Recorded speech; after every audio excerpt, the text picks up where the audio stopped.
Night pressed heavy on the forested hills, rain falling in relentless sheets. Officer Cal Everett's boots skidded on the slick trail as he ran, his radio crackling with static. Somewhere in the noise, a girl's voice, weak and broken, "Help, please!" He burst through a wall of wet underbrush and stopped. The earth had collapsed ahead, revealing the mouth of an old mine shaft, half swallowed by mud and stone. A figure climbed out, barefoot, pale, her dress unstained by dirt or rain. Tessa Ray, 13, missing for 3 days. "You came," she said, voice calm, too calm. She looked untouched, like she'd just stepped out of her living room. Behind her, the shaft yawned wide and black, and something moved, a second silhouette, human-shaped, watching, then silently retreating into the dark. Before the forest called him back, before the mine shaft and the girl in white, Cal Everett had become a man of routine. His house sat on the edge of Ashridge, leaning against the trees like it wanted to disappear. 2 rooms, a porch with peeling paint. Inside, everything was neat, spare. He kept his boots lined against the wall, food organized by date, water filters cleaned weekly. He had a generator, an old map of the county, and a transistor radio always tuned to the weather band. Most nights, the static was the only voice in the house. Cal hadn't always been alone. He once had a wife, Emily, sharp, kind, patient. She used to leave post-its on the mirror. "Drink water. Eat a real lunch. I love you." Their son, Ryan, had Emily's bright eyes and Cal's stubborn jaw. There were weekends at the lake, toy trains on the living room rug, ghost stories in a flashlight's beam. Then came the firestorm deployment. Iraq, improvised explosives. Not enough pieces of the convoy left to bury. Cal came home half a man, most of his hearing gone in one ear, and most of his nights gone to dreams filled with thunder and bone. Emily tried. God, she tried. But he shut down, said nothing, did nothing. The day she left, she packed quietly. Ryan hugged him once, and Cal didn't hug back. He wasn't ready to let go of the war, and they couldn't keep holding on to a ghost. That was 10 years ago. Now he worked for the Forest Service, not a ranger exactly, but a safety technician. Checking trails, reporting damage, marking landslides, clearing brush. Enough to pay the bills and keep him busy without having to talk to anyone for too long. People didn't ask questions when you wore the right uniform and kept your head down. Ashridge was small and the locals knew his story. Most didn't speak of it. Some gave him space. Others gave him looks. He took neither personally. Every day, Cal moved through the trees like a man looking for something he'd lost. The woods didn't care if he was broken. The trail didn't ask about his past. They just waited, silent, for him to come back. And he did. He came back every morning. Same boots, same thermos, same route. No surprises. Until 3 days ago. Tessa Ray went missing just before a storm rolled in. Quiet kid. Smart. Loved rocks and bugs, the kind who kept a journal of leaf shapes and carried a magnifying glass for fun. Her parents reported her absence too late. They thought she was with a friend. The search party scoured the woods. Drones, dogs, helicopters. Cal didn't volunteer. He was asked. The sheriff figured his trail knowledge might help. Cal said yes because it was protocol, but part of him had another reason, something he wouldn't admit even to himself. He knew these woods better than anyone. If a child was out here alone, especially in this rain, they didn't have much time. Still, something about the girl's voice on the radio, it hadn't felt like panic. More like expectation. As if she knew someone would hear. As if she knew he would. Tessa Ray's return should have been the end of the story. She was found. Alive. No injuries. Her vitals normal. Dehydrated but coherent. No signs of physical trauma. No explanation for how a 13-year-old girl had survived 3 days of cold rain, treacherous terrain, and freezing nights without food or shelter, and yet emerged barefoot and clean from the depths of a collapsed mine. The doctors called it a miracle. The media called it a mystery. The Ray family called it a blessing. But Cal Everett watched her through the one-way glass of the observation room at Ashridge General, and felt something tighten behind his ribs. She didn't look like a rescued child. She looked like a girl who had just arrived from somewhere else. She spoke softly during the first interviews, gave short, polite answers, claimed she had fallen while hiking alone, had gotten turned around, and found shelter underground. When asked how she had survived, she shrugged. I had water. It wasn't that bad. No one could find the entrance she'd supposedly used. The mine shaft where Cal had found her was a dead end, collapsed decades ago. He'd checked the geological surveys. The structure wasn't even listed on the active maps anymore. But Tessa knew it. She'd spoken its name without hesitation. Old Ash Hollow, a name that hadn't been used in over 50 years. There were other things. She talked in her sleep. Nurses recorded mutterings. Words that didn't belong in a teenager's vocabulary. Stratigraphic bed forms, karst voids, subsidence dome, dolomitic trap. She named tunnel systems that no one had shown her. When questioned, she clammed up. At one point, a psychologist asked if she'd seen anyone else down there. Tessa paused for too long. Then, no, just shadows. Later that same day, she requested to see Cal. They sat across from each other in a small private room. Her legs swung over the edge of the hospital bed, thin and pale, bandaged feet not quite touching the floor. She looked younger now, stripped of the strange calm she'd had in the forest.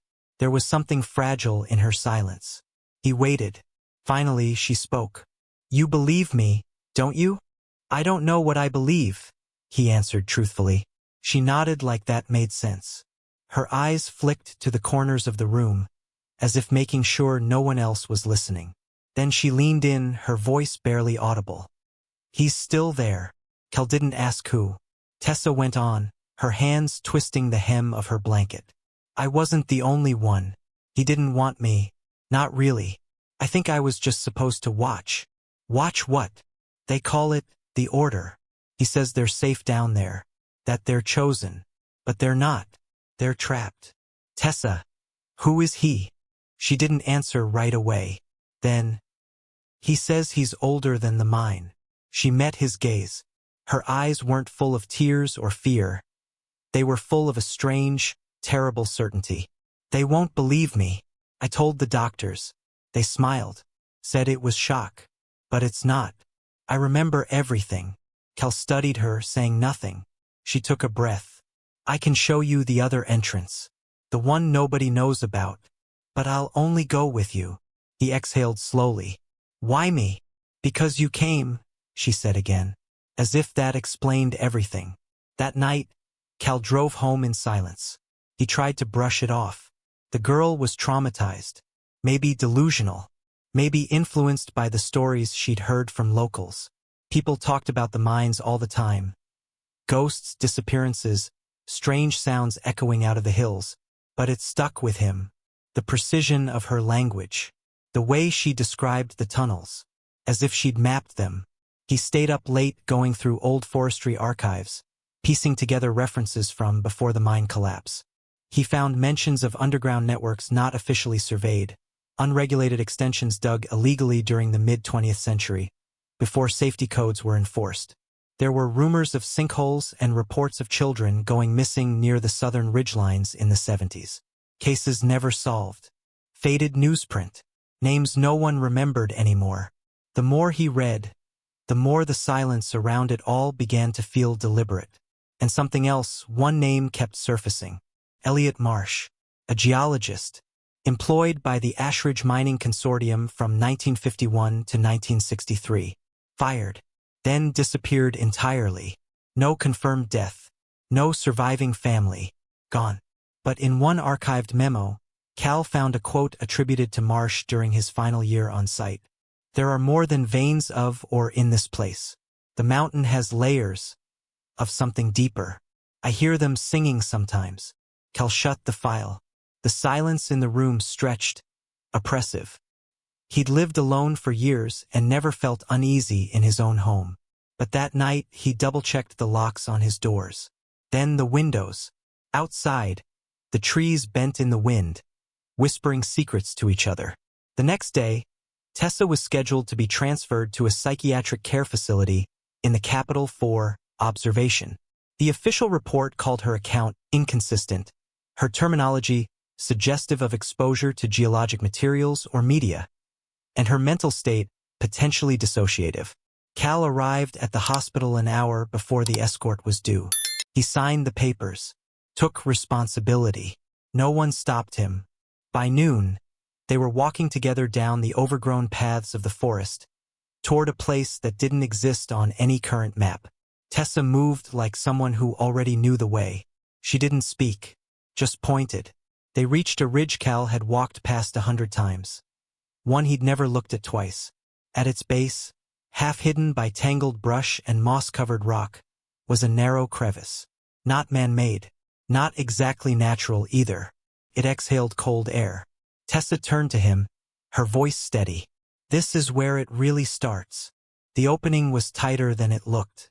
Cal had to turn sideways to squeeze through, his backpack scraping rock, the beam from his flashlight barely slicing the dark. The air inside was colder, damper, not stale, but living, breathing. Tessa moved ahead without hesitation, barefoot, feet hardened like she'd spent years walking tunnels. Her hand skimmed the rock beside her, fingertips tracing something invisible, something familiar. She didn't speak. She didn't need to. They descended through a winding passage that split and rejoined like a living vein. The walls were carved roughly but not randomly. There were markings, scratches, etchings, some deliberate, others frantic. Names, dates, symbols Cal didn't recognize. 10 minutes in, the shaft widened into a small chamber. A lantern, modern but old, lay discarded in a corner, its battery long dead. A boot, child-sized, mold creeping across its fabric. Cal crouched beside it. "Tessa," he said, his voice echoing too clearly, but she was already ahead, at another narrow tunnel. "This way," she called. They moved deeper. Time lost its shape. The air grew colder. The rock changed color, gray becoming rust-red, then a pale, almost translucent chalk. At one point, Cal brushed the wall and felt it pulse under his palm. Faint, like distant machinery or a heartbeat. Then came the rooms. They weren't natural. Walls reinforced with old timber, ceilings lined with rusting wire mesh, beds, cots, shelves made of broken crates. Children's drawings scrawled in charcoal across the walls. Sunshine, rivers, houses, and then darkness. Holes, eyes. In one room, a rusted toy sat on a table. A wind-up duck, its paint peeling. Tessa stared at it for a long time. "How many were here?" Cal asked. She didn't answer right away. Then softly, "Too many." Further in, they reached what looked like a dining area. Long planks for tables, buckets for water, a latrine dug into the rock. A cracked mirror hung on one wall, its surface fogged with moisture. Cal caught a glimpse of himself and didn't recognize the man in the glass. Face hollowed by shadow, eyes sunken with doubt. Then they reached the chapel. It wasn't built so much as carved.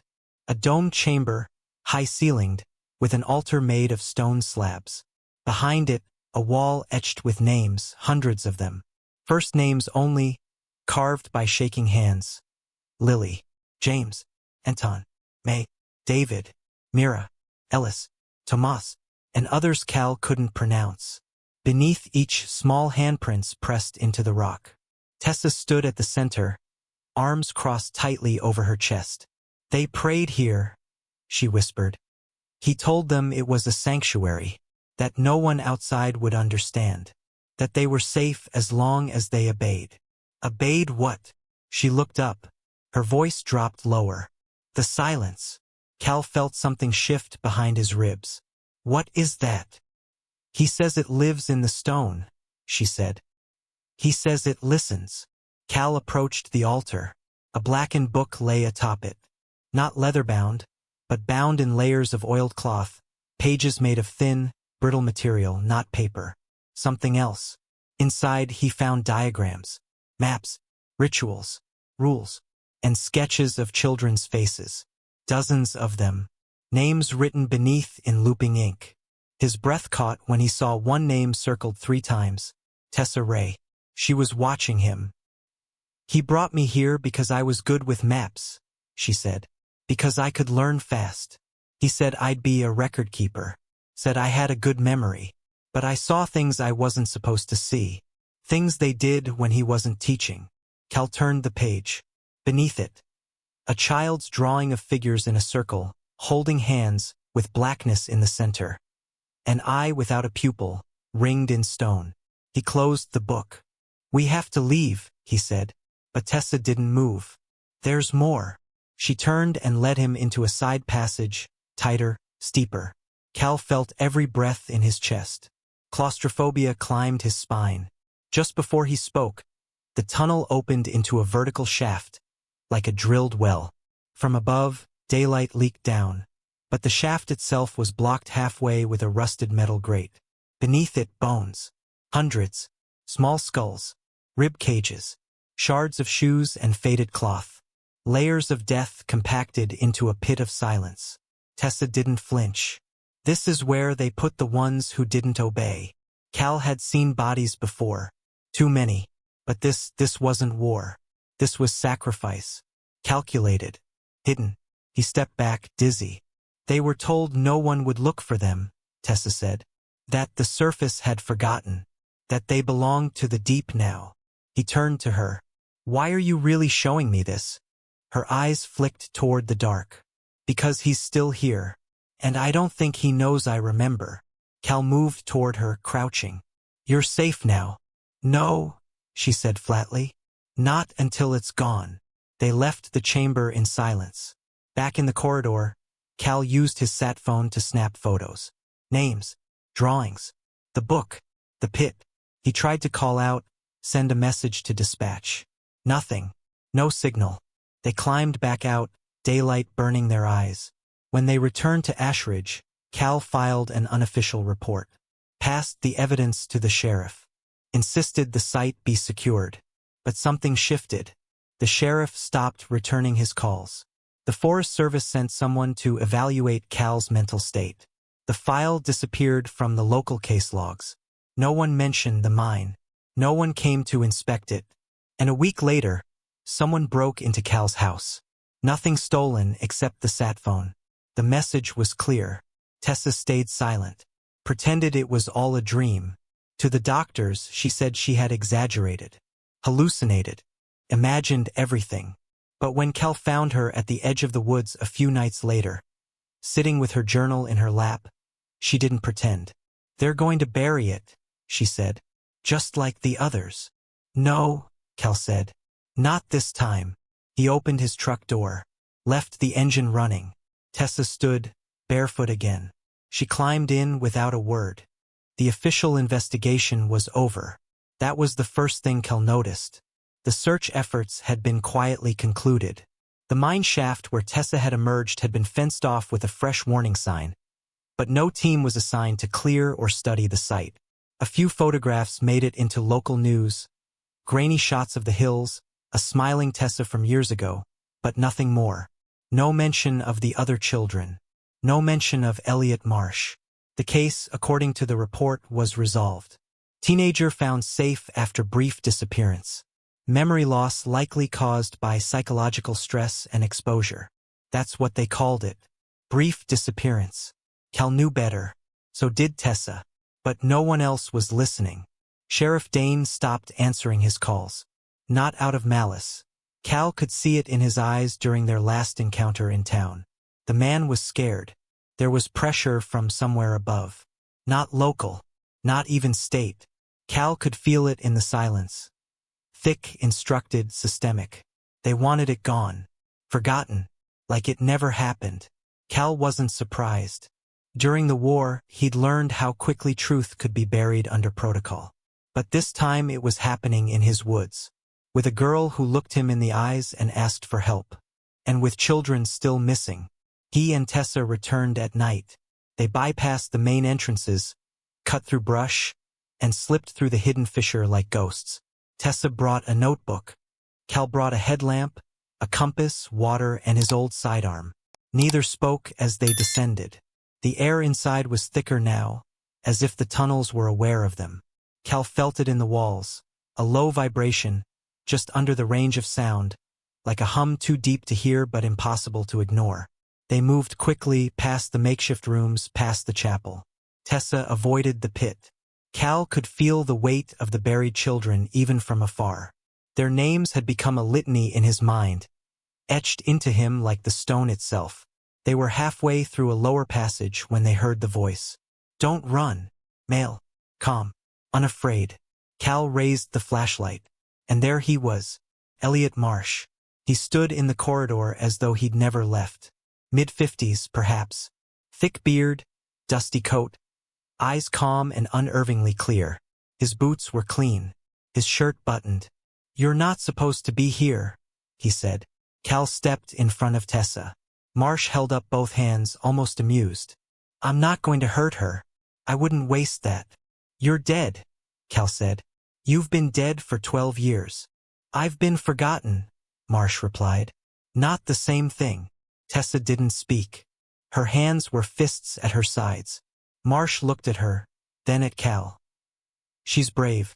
I didn't expect her to return." "What is this place?" "A beginning," he said simply. "For those of us who see further than the surface, who understand the weight of silence, the old ways.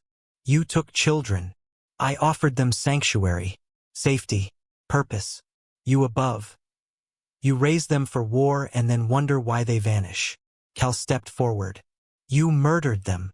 Marsh's expression didn't change. Some refused the silence. Some broke the bond. "We all return to the stone eventually." Behind him, movement. Figures in the dark. Children. Filthy. Thin. Alive. They watched from behind the edges of the passage. Boys and girls. Ages ranging from 5 to perhaps 15. Hollow-eyed. Silent. Tessa whispered, "They're still here." "Yes," Marsh said. "They chose to remain. Their names were erased from the surface. No taxes. No records. No fear. Only truth." Cal couldn't believe what he was seeing. "You think this is a solution?" Marsh tilted his head.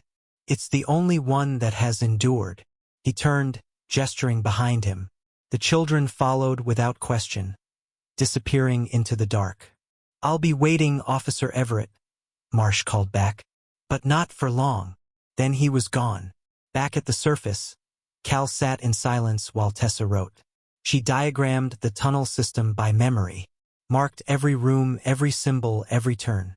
She remembered more than she should have. Cal stared at the pages. "You're sure they were real? The kids?" She looked at him, offended. "Yes." He believed her. They tried to go public. Cal sent anonymous tips to reporters, sent diagrams, sent photos, but nothing stuck. A journalist came to Ashridge, asked questions, and left town within a day. The story was buried before it reached print. Then came the silence. Cal's email access was revoked. His phone service dropped calls. A drone began flying past his house every third night. Government markings. No one knocked, but he knew they were watching. And yet, nothing official happened. The only thing louder than the silence was the message beneath it. Stop. One night, 2 weeks later, Cal received a package on his doorstep. No label. Inside, a hard drive, a page torn from a child's notebook, and a rock sample tagged with a red string. The drawing on the page was unmistakably Tessa's. It showed a spiral, a pit, and a symbol at the center, an eye etched in stone. He plugged in the hard drive. Video files, hundreds, clips of children underground, speaking, playing, praying. Marsh in frame, teaching them about the layered order, about the silence between frequencies, about the way the earth forgets but never forgives. One file, Marsh, younger, speaking directly to the camera. "We tried surface life. We tried kindness and policy and justice. Failed. What I built down here is a return. A root system for something stronger." Cal watched until dawn. Then he called Tessa. "We go back tomorrow," he said. She didn't hesitate. "I'll bring the others." "What others?" She paused. "The ones who left. Cal and Tessa arrived at the forest edge just as the last light faded. They weren't alone this time. For others, children who had once vanished from Ashridge, waited silently behind the trees, eyes wary, shadows in the dark. The others Tessa had mentioned, the ones who had escaped Marsh's underground order but never truly left the forest's edge. Cal felt the weight of every glance. These weren't just victims. They were survivors, but their survival had come at a cost. A cost visible in the way they moved, in the haunted looks that flickered across their faces like broken reflections. Yet, tonight they followed Tessa willingly, drawn by the promise of final answers. The hidden entrance yawned before them, a narrow fissure concealed beneath overgrowth. Cal pushed aside branches, revealing the rusted metal grate. This time it was unfastened. They slipped inside, the air thick and cold, the shadows deeper than memory.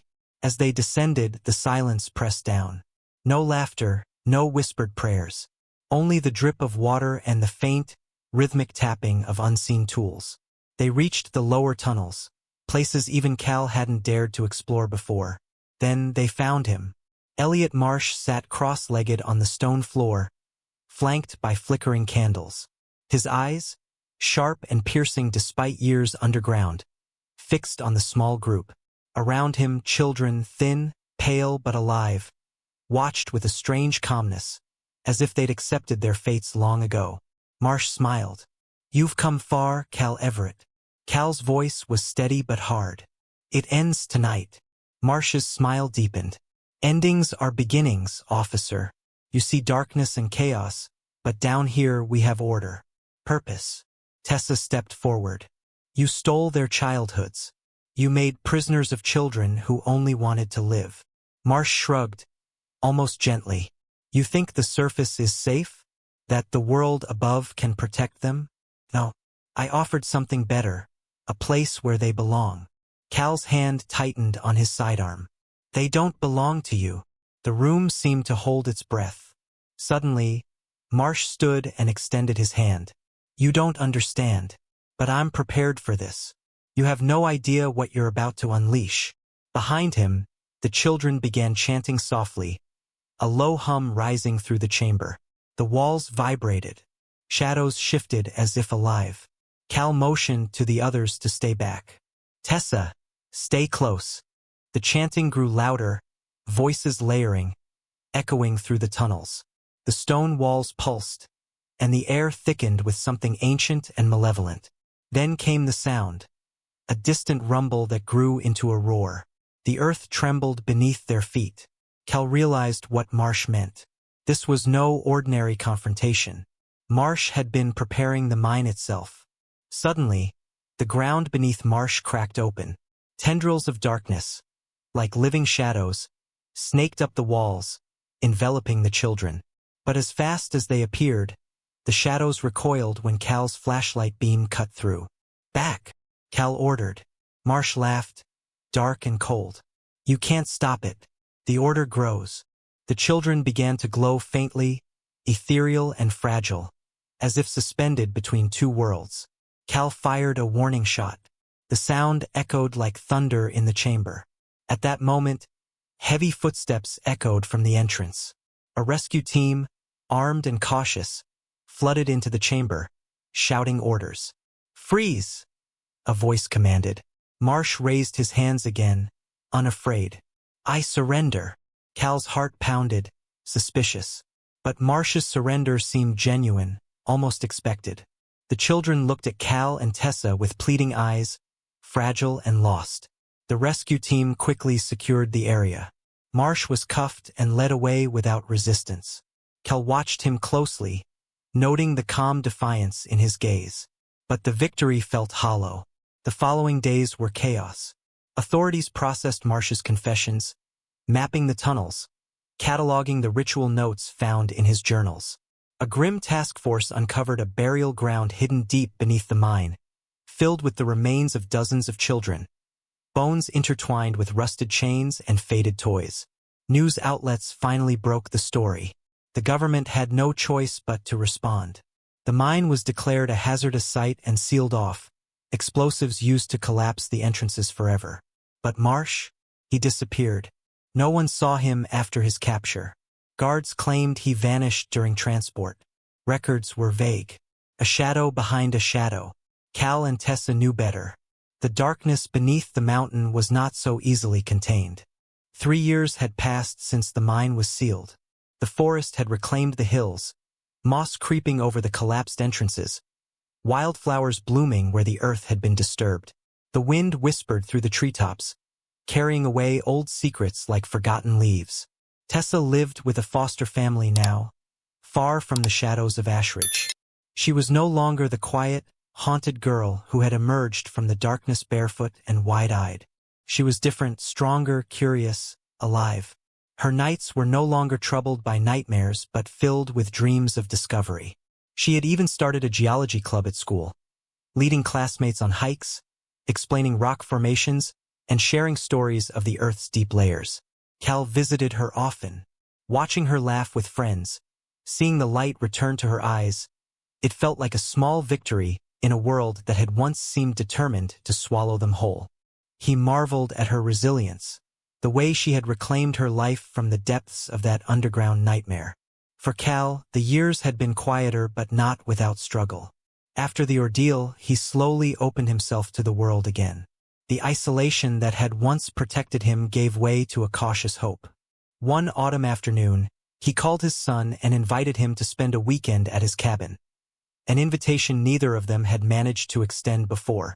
The reunion was tentative, awkward at first, but the smile Cal wore when his son stepped through the door was genuine. It was a small beginning, fragile like the first light of dawn, but real. The forest path to Cal's cabin was peaceful now, free of the tension that had once gripped it like a vice. The old mine was gone, sealed beneath rubble and silence. Whatever darkness had lived beneath the mountain was locked away, and for the first time in years, the hills seemed to breathe a quiet sigh. But sometimes, when the wind rustled through the leaves just so, Cal thought he heard a faint whisper. A voice carried on the breeze, soft and distant. He glanced at the treetops and wondered if the mountain was truly silent, or if some part of it still watched, waiting. Tessa never feared the dark again. She saw the earth not as a prison, but as a storybook filled with layers waiting to be read. Cal learned that sometimes survival meant facing shadows and walking through them, and that the most important battles were fought not underground, but in the light. The past had left scars, but it had also given them a rare gift: the chance to heal, to grow, and to believe in a future where the forest no longer held its breath. Everything was quiet on the forest path. Only the wind rustled in the treetops, and it seemed as if the mountain no longer breathed.